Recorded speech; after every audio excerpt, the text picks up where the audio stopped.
welcome back to my channel. And today I didn't schedule out to do a video, but I decided to do one today because I really want to do my first impression and thoughts of this here, which is the Crayola Color of the World's markers. Yeah, I took it out of the box because I really want to store it and I don't want to leave it in the box, and I don't want to wait to do the review. So yes, the Crayola Colors of the World I hope you're reading with me. Broadline markers contain 24 specially formulated colors that represent people from all around the world. Now it is easier for kids to color themselves, their families, and friends from all over the globe. It comes with 24 colors represented here and here. To the front of the box, it just says Crayola Colors of the World markers. You have some little kids here, 24. To the side, let me give you some light. To the side, you should have the colors names that are represented in the box. And just like the Colors of the World pencils, which I should put somewhere up here, the review link, this came about in 2020 when Crayola decided to partner with the makeup manufacturer, the makeup artist specialist, the makeup specialist, the man who makes makeup. I don't remember. I'll put the link where I talk about all this. And they not only brought out coloring pencils, they brought out markers and crayons. So now I have the markers. No, I don't want the crayons. I just wanted the markers to try it out because, you know, they say if you put the color pencils and the markers together, you should really get something very vibrant. And the markers were a little bit dull on my end. So I was hoping to get some kind of vibrancy. It's basically 3 boxes within a box. These 3 boxes came, each of them containing 8 markers. The other side of the box looks like it kind of looks like a little coloring sheet, but the illustrations are all the same. It comes with the little flap turned down. Now this is important to note that this actually opens from the side. It has tape ends here and it opens from this side. It doesn't open from here and it doesn't open from here, only the side. So please keep that in mind, because I was looking at the top and I was like, okay, and then I saw the tape ends at the side. But these boxes now open from the top. And you know, it's kind of loose in there. If you noticed, it's really loose in there. It's like it could hold an extra marker. Yeah, so it's really loose in there. And I haven't taken these out yet, so you're gonna get my first impression of these. It wants to look like it's one set. This is deep rose, medium rose. Is this a rose too? Very deep rose. Is this all rose? Oh no, this is light almond. So it looks like it's all mixed up. They don't all come into one package. But I'm going to put these in a different package. And these are 8 markers too.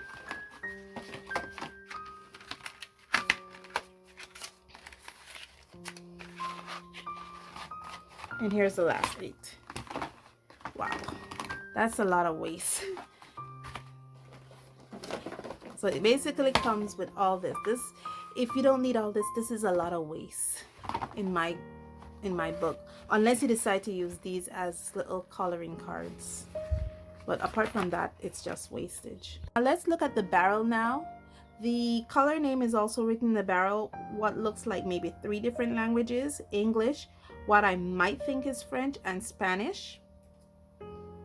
Okay, so it has the Crayola Color of the World. So these are specialty markers, specially made for a special purpose. So this is the nib that it comes with. It's not a fine point nor a brush tip, but it's a very broad, fine, pointy kind of nib. The cap does post very tightly. Gosh, I guess kids are not allowed to post their caps on the back. Let me use the other end. Maybe the other end is, yeah. It doesn't post with this end, the end that comes off. It posts more snugly with the top end, which is okay. And these are water-based markers, so they should be water soluble.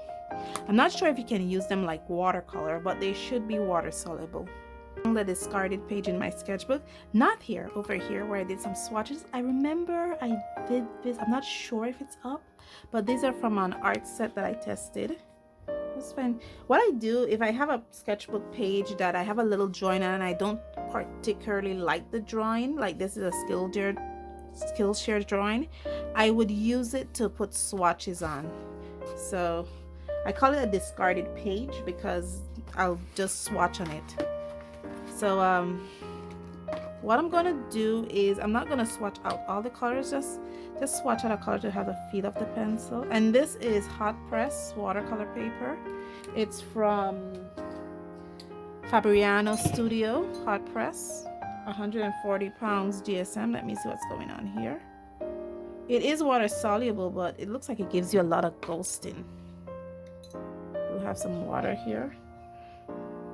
See, it doesn't look like it'll. It could be just the paper, but yeah, it doesn't look like it will give you any. That's what I'm looking at. You see it? It's even glary. Let me take off the light. Bring you guys down. This is what I'm looking at. Look at that. It doesn't dissolve completely. Well, this is, you know, a cotton blend watercolor paper, but I don't know, I don't like seeing it like that. So let's see if we can do blending other ways. So based solely on the caps, I am trying to see if I could get some blend out of these. They're very chunky markers, so they're very comfortable to hold. Bring it a little bit, you know, they're very comfortable to hold, and this color selection is based solely on the cap of the markers.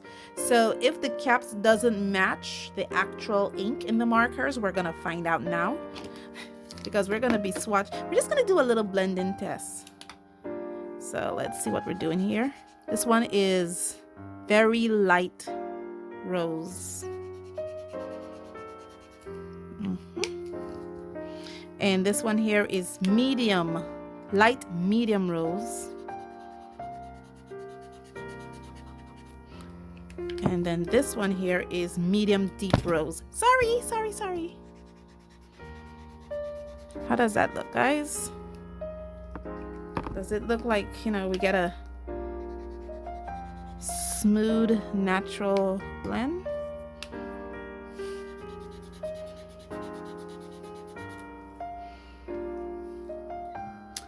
I don't know. I really don't know. Maybe I need to use a different type of paper.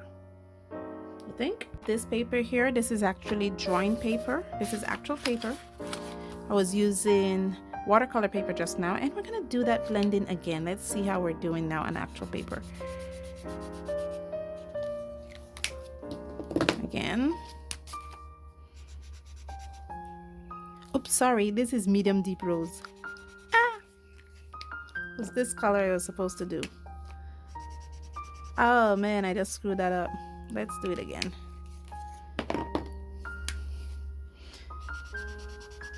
Here, and then light medium rose here,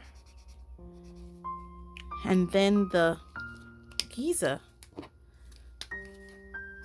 medium deep rose here.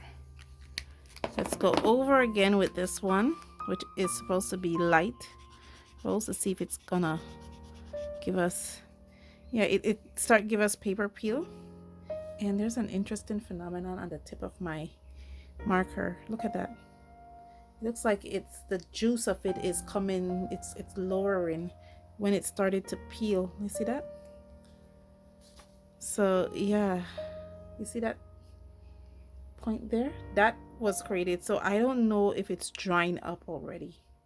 And you notice it's brand new. I just opened it. I'm just swatching them out just to kind of test the colors out. It started to peel here on the second. Let me tilt this a little bit so you guys can appreciate it. Give you some light. So now look at this one. This one just went over once with it. I made a mistake. but when I try to do blending, notice it has peelage already. This is peelage right here.